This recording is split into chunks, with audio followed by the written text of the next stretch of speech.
$1,000 a cut. So per cut, it starts at $150. It goes up to about $350 depending on the time. And then the monthly package, it starts at $250. So it's a little, a little bit off. You feel me? That's 2 haircuts for the month. And it's also customizable. So it's based off your lifestyle. So it starts at that $250. But if you was like, man, I have a son, I have a cousin I want to get in there. We want to get an average of about 4 to 6 cuts. Then we'll base that around your budget that you're trying to spend in a month. And, make you a package that makes sense for both of us. I'm a learning and development professional. I've been doing it for 20-something years, right? And I used to teach sales training. Yeah, so I'm teaching how to do B2B sales, right? So I'm trying to relate that back to creatives. It's like you are a salesperson and you should be treating yourself like a business so that you can operate from that perspective. I mean, I got books that we talk about. Yeah. It was good to see that you're somebody who's actually living it and doing it. Yes, all right, so man, growing up in Richmond was real. I feel like they say this about New York, but if you can make it in Richmond, stayed out the way, man. Because Richmond, honestly, we had a lot of rebranding take place over the last, I want to say 10 to 15 years. Because before then, it was known as the murder capital, bro. So for me, like, staying in sports kind of kept me out the way. They used to keep me like, no, bro, go do this over here, So I had good guidance. I got into music at 9. It was always something that was in the family. My grandparents, my grandfather, him and his brothers had a gospel group that they did for like years until they got, to an elder age. And his sisters also had a group. And they, chitlin circuit, going to the churches and getting it in. And so like at 9, I started to, put things together as far as like rapping and stuff because I was influenced by Crisscross and influenced by different people like that, like DMX. My sister had a friend named T-Mac, Tracy, and he basically had a studio at his crib. And he allowed me to come over there. And I was recording and he kept like stopping the joint and said, all right, start over again. Then he was like, hey, come out real quick. He pulled me out. He's like, bro, do you know how to count bars? Because he could tell I wasn't in this. And once he taught me that, bro, I went back to the crib and went stupid. Like with just taking that and running with it. He was actually one of the first people from the city to come out here years ago and really take off and really put me in place like to do a lot of things on the barber tip. So once he did that, I was able to then build from there and then keep it going. And then he moves down here, and then you eventually move. He's like, "Yo, I got you." And before I even moved, bro, he was booking me for stuff like before then. So I was coming back and forth to Atlanta. Before I moved for like 2 years, like it was like almost every month or every other month. And he knew I was a good person to throw the oop to. I'm gonna make him look amazing, you know what I mean? Because of how professional I am. And then when I did move out here, like I was able to have a foundation of people to tap in with from them sets that I was on to then build my clients. So I mean, I always tell him every time, like that's the one thing I like to do is just to show gratitude to the people. So he every time I talk to him, I be like, bro, you like taught me how to count bars, bro, and like gave me the sauce to really, take it. And he, I think he understand, but sometimes I be thinking he don't be understanding how major, you know what I mean? Then I went to Revolt, bro, and Jeezy was like, he did like the opening, like I don't know what it's called, but like the opening speech of Welcome to Atlanta, where you could come out here and make any dream come true, bro. Like this is the place where it happened at, and it clicked. I was like, man, I got to get back to this music because this is like I could really take it to the next level. You know what I mean? Like I remember, bro, with my boy T-Mac, right? Come cut the talent, and I'm like, cool. So from that joint, bro, I ended up getting a gig for the YSL Slime Language 2. But from that gig, that was the most money I ever made from cutting hair, like ever. And then like from there, I was like locked in with 300 Entertainments, and that was all from that gig that I was doing for free. One is for people to be their authentic self.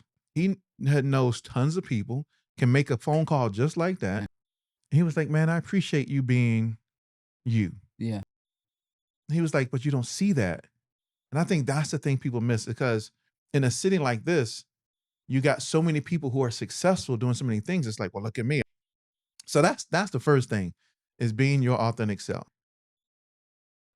But sometimes it's like, yo, we ain't really got the thing for this. I gotta get the bag. It's like, man, in relationships is way more valuable. Or it's gonna come back another way. But just if they good people and y'all vibe, you know, you just got to pick and choose, you know, basically, you know, cut them for it wasn't their first commercial, but it was one of their biggest like introductions and stuff where it was, they did a collaboration with Jordan and it was called Red Clay. And from there, I was like, hey bro, do y'all have like a jingle for y'all brand for Eastside? He was like, nah. And came back with that joint and he was just like, bro, this is crazy. But that opportunity came from me cutting his hair. So Brand Nu Wav Cares is the name of the nonprofit. So it's an extension of Brand Nu Wav. So basically we started in 2000. We started in 2016 back in Richmond, Virginia. So shout out my cousin Ron, shout out Che, shout out Michael, shout out Micah. And we started just like doing like events and like back to school drives in this other event called RVA Ball for a Cause. And then we just highlighted different things like from hunger to the backpack drive to this and that, like just different things like that. When I moved out here, I got locked in with a principal over at Fickett Elementary because she stayed in my complex, my apartment complex. She was like, oh my gosh, I got some boys over at my school. I would love for you to cut. And so I had started just going myself and cutting them for free. And then that way you get paid, they get it for free, everybody wins. And then so I took that and it took like a year and I put together this program. And after I started putting it out there like on social, I started to find more people to help out. Shout out to all of the barbers and stylists, Easy, Chi Chi, Cho, Akeem Ali. He be tapping in with us. So we go into the school. This is at Fickett Elementary in South Fulton, and we cut and we braid the kids' hair. It's a 10-month program. It's about looking good, feeling good, and boosting self-esteem. And as we keep growing this thing into like the middle schools and high schools, I want to also be able to teach them how to cut and give them the trade. So it didn't work out at Union due to COVID and them not really seeing the vision all the way. I ain't gonna lie. Make sure y'all go to BNW.org, BNWcares.org, and you can tap in with us /donate. Like that, especially if you have a heart for the youth, you have a heart for giving back, you have a heart for just connecting with other people and mentoring others and seeing, you know, that spark, because that was something that I saw in these young kids was that they're in these juvie centers. As you see right here, not for everybody. This is the EP, the album. It's available right now on EVEN.biz. We will be going with to streaming with it in January. Like I said, I was telling you off camera, on the 10th, we're dropping Get Back Up featuring Malachi. We got the video dropping on the 10th for Get Back Up. So once we was like, I don't know if this name we got right now is it. Like I took time and just kept, and then came over Jamaica, Japan. And it's just something that just sounds like intriguing, bro. Everywhere that I go, you be coming with me. We understand that, you know, streaming is still important and you have to be on there.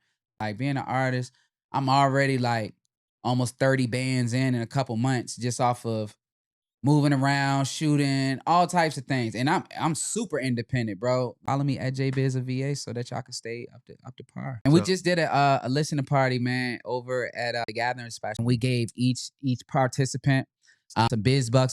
That's how they voted, you know. Stop putting out music without having people do some QA on your music. And now you're like, yo, we know exactly which ones. Yeah. And so many other people that my guy that put together the activations and everything like that, man. You cannot do this by yourself. It's easier said than done.